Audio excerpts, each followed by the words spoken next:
la clinique médicale des crises médicales, le centre de dialyse de Pointe-Noire, Congo-Brazzaville. Présentation du dispositif de la dialyse. Jean-Christophe Dengo, néphrologue, est depuis quelques années ici à Pointe-Noire l'un des médecins qui s'intéresse à la dialyse. Cette distinction lui vaut respect et admiration. De nombreuses vies au bord de l'abîme, de la mort, du désespoir et de l'oubli sont restaurées. Ce succès est le fruit du bon fonctionnement de son arsenal matériel performant qui redonne la vie aux patients au stade terminal de l'insuffisance rénale. Jean-Christophe Dengo, néphrologue et médecin traitant au décris médical, homme de bonne foi qui fait de la santé du patient son premier souci, dévoile le fonctionnement du dispositif de la dialyse. Vous êtes chez Décris Médical, ici c'est la salle technique. C'est-à-dire que je vais vous présenter cet appareil qui est pour moi l'outil le plus important dans un centre de dialyse. Ça s'appelle un osmoseur. Donc, qu'est-ce que ça fait l'osmoseur? Ça va laver l'eau. Parce que l'eau que nous prenons, l'eau de la ville, contient beaucoup d'impuretés, beaucoup de choses. Alors, donc, nous recueillons l'eau qui vient de la bâche à eau. L'eau arrive ici. À l'intérieur, il y a un premier filtre qui barre la poussière, qui barre les germes, etc., etc. Il y a un premier filtre ici. Ensuite, l'eau va descendre dans ce bac-là, qu'on appelle un adoucisseur. Et là, vous allez voir, il y a du sel. Parce que le sel adoucit l'eau. Et d'ailleurs, vous pouvez filmer, hein. Ça, c'est du sel, c'est le sel qu'on utilise pour mettre ici. Avant chaque dialyse, il faut vérifier le sel. Alors, vous voyez, ça, c'est le sel. Donc, ça, c'est un adoucisseur d'eau. Son rôle, c'est de capter le calcium de l'eau de ville et le jeter directement à l'égout. Une fois que l'eau a fini cette étape-là, on arrive ici. Là, il y a un charbon actif qui va continuer à procéder à l'élimination de tous les ions de l'eau, parce que c'est ça l'osmose. On enlève tous les ions sodium, calcium, etc., etc. De l'eau qui est complètement sans ions, rien du tout. Voilà, ça c'est le bac de recueil de l'eau osmosée. Je vais l'ouvrir. Voilà. Donc il y a une pression, parce que ça fonctionne avec deux surpresseurs pour donner de la pression. Donc voilà, ça c'est de l'eau osmosée, je vais fermer. Et donc vous allez vous dire, mais quand même, le docteur nous dit que c'est pour enlever les germes, mais s'il touche, il y a quand même des microbes. Oui, je suis d'accord, mais sachez que en passant depuis là, ces deux filtres jusque-là, il y a quand même déjà une réduction de plusieurs germes. Maintenant, suivez ce qui va se passer. Cette pompe sert maintenant à pousser cette eau osmosée dans les membranes que vous voyez là-bas. Il y en a 4. Donc, la pompe va pousser l'eau dans la première membrane. Alors, ce qui est important de savoir, c'est que dans ces membranes, les diamètres, c'est 0,2 microns. Donc, un germe, pour passer à l'intérieur de ces membranes, c'est quand même assez compliqué. Et il y en a 4. Donc, première membrane, l'eau monte dans la deuxième membrane, troisième membrane, quatrième membrane. Donc, vous pouvez vous imaginer que les germes, il n'y en a pratiquement plus. Et c'est en ce moment-là que l'eau est poussée ici, à travers ce tuyau. C'est un long tuyau, ce tuyau bleu. Alors, il faut que je vous montre. Vous pouvez voir tout ce qui est enroulé là, c'est ce tuyau bleu. Hein. Donc il est très long. Il s'enroule et il va dans la salle de dialyse. Alors, je vais vous montrer. C'est très important parce que sinon vous ne comprendrez pas. Vous voyez le tuyau qui tourne là-bas au fond? au fond là-bas, il y a un tuyau. Vous voyez le tuyau bleu après le lilas. C'est ce tuyau-là ici qui part d'ici, qui va contourner pour venir fermer. C'est une boucle. Voilà. Et il faut de l'eau propre pour faire la dialyse. Donc sans cet outil, vous ne pouvez pas faire de dialyse. C'est impossible. Sinon, vous allez tuer les malades, puisqu'il y aura beaucoup de microbes. Voilà. Et rien que le calcium est très dangereux pour la dialyse. Donc en fait, voilà comment ça se passe dans un centre de dialyse. Maintenant, après, nous allons voir maintenant les machines de dialyse. Mais pour faire simple, ça c'est la maman qui travaille en permanence pour envoyer de l'eau propre aux enfants qui font la dialyse. Donc si vous êtes dans un centre de dialyse, vous pouvez avoir 100 000 machines. Si vous n'avez pas d'osmoseur, vous ne pouvez rien faire. Impossible. Voilà. Maintenant, quand on fait une dialyse, nous avons, c'est des stocks de consommables. Voilà le filtre qui nettoie le sang, qu'on appelle le dialyseur. Et ça, on le monte sur la machine. Alors, à côté là-bas, vous pouvez me donner, il y a des lignes à l'intérieur. C'est ce couple-là qui fait la dialyse. C'est le dialyseur. Et ça, ce sont les lignes dans lesquelles le sang va être nettoyé avant d'être renvoyé chez le malade. Bon, on verra ça de façon beaucoup plus pratique sur les machines de dialyse. Cela s'est monté et c'est beaucoup plus facile à voir. Bon, voyez, vous avez vu tout à l'heure, j'étais en salle technique. Ça, c'est là où vous avez vu le traitement de l'eau. L'eau qui est très importante pour faire une dialyse, cette eau qui doit être propre. Donc, je vous parlais tantôt de la maman qui envoie l'eau propre à ses enfants. Voilà les enfants. Là, le générateur de dialyse est en train de dialyser un patient. Donc, qu'est-ce qu'on utilise? Voici les lignes de dialyse. Là, elles sont pleines de sang, c'est le sang du malade. Voilà le filtre, le rein qui filtre le sang du patient. Donc, nous avons une partie qui est l'ordinateur, qui gère tout ce qui est logiciel de dialyse. À l'intérieur, nous avons une partie mécanique et une partie hydraulique.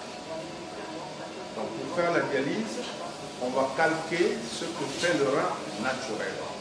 C'est-à-dire, on va tirer le sang du patient pour l'amener vers le rein. Dans la physiologie rénale, c'est le sang qui vient dans le rein par l'artère rénale. C'est ce que vous allez voir ici. Je ne veux pas diminuer le patient. Donc voilà l'artère, c'est rouge. Voici la pompe à sang. Vous voyez bien que c'est cette pompe-là qui aspire le sang du malade. Et cette ligne rouge vient de se terminer ici. Donc elle continue comme ça. Vous suivez bien. Elle est là. Elle s'arrête ici. Donc on a reproduit exactement ce que fait le rein naturel. C'est-à-dire que on tire le sang du patient. Il arrive dans le dialyseur, le rein. Le rein, c'est lui. Tous les déchets sont récupérés ici. Et les déchets directement à l'écoute. Le sang est filtré à l'intérieur du rein. Ici, à partir de la sortie du dialyseur, c'est la veine. Donc, le sang quitte, rentre dans le rein par l'artère et ressort lavé par la veine. C'est ce qu'on va reproduire. Donc ici, vous avez la veine, elle est bleue. La veine est bleue. Et vous voyez bien que là, on est sur une autre ligne de sang. Ce n'est pas la même que la rouge. Voilà. Et ici, on a ce qu'on appelle le piège à bulles, qui piège les bulles parce que si les bulles vont chez le malade, ça va faire l'embolie gazeuse. Donc ici, il y a une cellule photoélectrique qui capte les bulles. S'il voit une bulle d'air qui va bloquer la pompe à sang, la pompe va s'arrêter pour que la bulle d'air n'aille pas tuer le malade. Donc le retour du sang se fait par la veine, voilà. La ligne bleue est là. Et voilà le sang repart nettoyé vers le malade. Bon, aujourd'hui nous avons un patient qu'on dialyse pour la première fois. Quand on dialyse un patient pour la première fois, il y a des règles. Donc ce patient, On lui a programmé 2 heures de dialyse, comme vous pouvez le voir ici. Ça, c'est les concentrations en sel. 2 heures de dialyse. Ici, c'est la perte de poids après 2 heures de dialyse. Mais en fait, on l'inclut déjà parce qu'à la fin, nous allons pousser son sang avec 500 ml de salé. Donc, on l'enlève déjà ici. Voilà. Donc, en fait, à la fin de la dialyse, il va perdre 500 ml, mais qu'on va lui restituer par ce salé. Donc, ça, c'est la vitesse de la pompe à sang. Ici, maintenant, ce qui est important, c'est ça. Ça, ce sont des capteurs de pression qui permettent à la machine de pouvoir gérer le patient, de contrôler ce qui se passe. Vous voyez, quand vous roulez, quand c'est vert, qu'est-ce que vous faites? Vous passez. On va créer un embouteillage, on va passer au rouge, vous allez voir ce qui va se passer. Donc, les capteurs de pression, là je suis sur la ligne artérielle. Regardez, je vais faire ça. Je vais essayer de bloquer l'arrivée du sang et vous allez voir que la machine va le détecter. Donc, je bloque l'arrivée du sang. Qu'est-ce qui s'est passé? Le capteur rouge a détecté qu'il y a un souci. Elle a bloqué la pompe, sécurité pour le malade, et la machine sonne pour dire qu'il y a un souci. Rouge égale action. Donc, voilà comment on forme les infirmiers en dialyse. On regarde donc ce qui s'est passé ici. Et, bon, là c'est moi qui ai bloqué, donc je sais. On va demander à la machine de reprendre le contrôle du patient. Voilà, on a réglé le problème parce que la machine a détecté qu'il n'y a plus d'obstacle. On va faire la même chose sur la veine. Vous voyez, c'est ça le retour du sang. D'accord? Mais je vais le faire ici, parce que sinon je vais me courber un peu trop bas. Je bloque le retour du sang. Vous allez voir qu'au niveau de la veine, en bleu, ça va monter, ça va bloquer la pompe. Le détecteur va le détecter. Vous voyez? Vous avez vu? Le détecteur bleu a détecté qu'il y a un souci. Et la pression veineuse est montée jusqu'en haut. Alors là, je fais silence. Et comme c'est moi qui l'ai fait, je l'ai lâché. Donc il suffit de lui demander de reprendre. Voilà. Elle reprend le contrôle du patient parce qu'elle a eu des informations selon lesquelles le problème qui a causé cette pression veineuse a été résolu. D'accord? Voilà. Maintenant, la machine prend aussi l'attention. Là, je prends l'attention du patient. Je peux vous montrer ce qu'on a déjà pris depuis qu'on a commencé la dialyse. Il est arrivé, il avait 20 de tension avec un pouls à 90. Et là, vous allez voir s'afficher tout de suite avec l'heure, il est 17h29. La machine va nous afficher la tension à 17h29. Ça permet au médecin qui vient pour une première fabrication de dialyse de pouvoir contrôler, regarder ce qui a déjà été réalisé chez ce patient. Donc, c'est des machines très... Vous voyez? Elle vient d'enregistrer 17h29, il a 19 de tension avec un pouls à 86. Et si on vient là, on a bien la même chose. Ici, en jaune, c'est le temps écoulé. Sur les 2 heures, il a déjà réalisé 30 minutes. Il reste 1h30.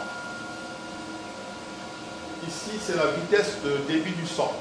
On peut monter. Vous voyez, je vais essayer de monter la pompe. On peut monter comme on veut. 300. La pompe tourne un peu plus vite. Mais dans la première dialyse, on ne va pas vite. On va doucement parce qu'il n'a jamais été vite. Donc on va remettre la pompe à 200. Donc là, je monte.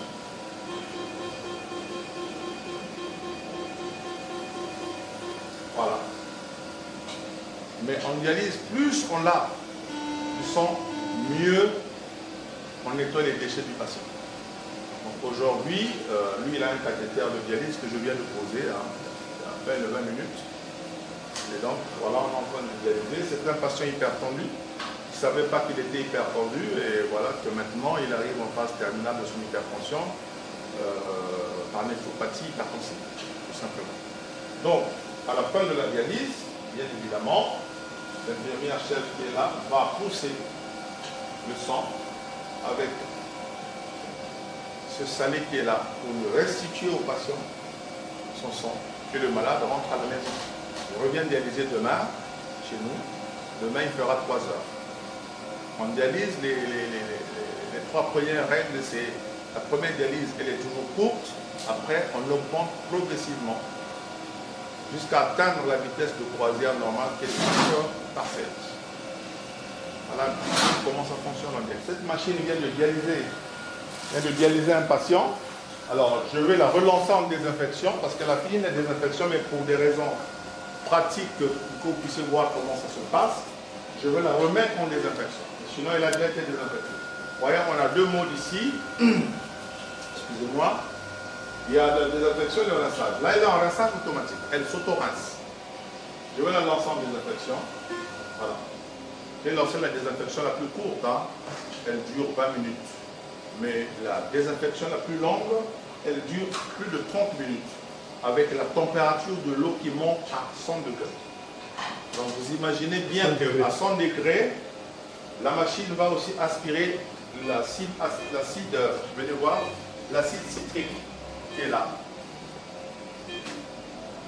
Donc après chaque dialyse, la machine doit être désinfectée. De toutes les façons, si vous lancez une dialyse tout de suite, elle va refuser catégoriquement. Ce sont des sécurités mises en place par les fabricants. Donc vous êtes obligé de passer par la phase de désinfection avant de faire une autre dialyse. Donc la machine va aspirer l'acide citrique, va monter la température à 100 degrés. Donc on est quasi certain que la machine, il n'y a pas d'infection. Sinon, qu'est-ce qui va se passer si la machine n'est pas désinfectée? Les autres malades qui vont arriver peuvent avoir des problèmes sérieux. Et en pleine séance, on peut avoir un choc septique, la température du patient va monter, il va faire de la fièvre, etc. La tension baisse et on peut avoir des collapsus. Donc la dialyse, vraiment, j'insiste là-dessus, il faut être rigoureux sur l'hygiène. L'hygiène en dialyse, c'est la première des choses. Et l'eau doit être la plus stérile possible. On ne peut pas faire des séances de dialyse sans avoir un bon osmoseur qui nettoie bien l'eau pour que les patients puissent être dialysés dans des conditions de sécurité. Parce que là, je ne vous ai pas montré quelque chose, on va revenir un peu. C'est que il y a des échanges entre le sang et... donc ici dans le dialyseur, ce dialyseur est petit, hein, mais ça a l'air petit, mais ça fait 1,8 m² de surface. Donc c'est grand. Et vous avez deux compartiments à l'intérieur. Il y a un compartiment sang qui est là. Et à l'extérieur, ici, il y a un compartiment du bain de dialyse. Donc le bain de dialyse monte comme ça et il vient croiser le sang. Ça se croise comme ça. Et chaque fois qu'il se croise à l'intérieur, tout ce qui est mauvais est récupéré ici. Bon, mais je pense qu'on a fait l'essentiel de ce que c'est qu'un centre de dialyse, comment ça fonctionne. Il faut, je le répète, des conditions d'hygiène impératives. Il faut de la rigueur. Vous savez, les patients, quand ils viennent pour dialyser, généralement, c'est des patients qui n'urinent plus du tout. Donc, on leur enlève de l'eau. La machine lave, c'est vrai, le sang, mais on leur enlève aussi de l'eau parce que, comme ils n'urinent plus, l'eau peut monter au niveau des poumons et ils ont du mal à respirer. C'est ce qu'on appelle la dyspnée. Donc, c'est des patients à qui on enlève beaucoup d'eau, 3 kg, 3 kg 500, ça dépend, mais il est conseillé aux patients de ne pas trop prendre de l'eau entre deux dialyses, parce que les malades dialysent 3 fois par semaine. Alors ça peut être une équipe du lundi, mercredi, vendredi. Ben, le néphrologue doit connaître le fonctionnement de son centre, hein, parce qu'il est responsable de tout ce qui peut arriver aux patients. Donc ça part de ce que je viens de vous décrire. Si vous avez un bon osmoseur, vous allez faire de très bonnes séances de dialyse, parce qu'un malade, si vous imaginez que l'eau soit infectée, mais l'eau vient au contact direct du sang du malade. Donc c'est un malade, vous pouvez le retrouver mort, parce qu'il va faire un choc septique. Donc le néphrologue est là pour gérer la séance de dialyse, parce qu'une séance de dialyse peut avoir des problèmes de chute de tension. Il y a des malades qui peuvent vomir, il y a des malades qui peuvent avoir des diarrhées, par exemple, ça peut arriver, donc il faut savoir agir rapidement. Mais souvent, ce qu'on a l'habitude de gérer quotidiennement ou de temps en temps, ce sont les chutes de tension. Et quand la tension chute,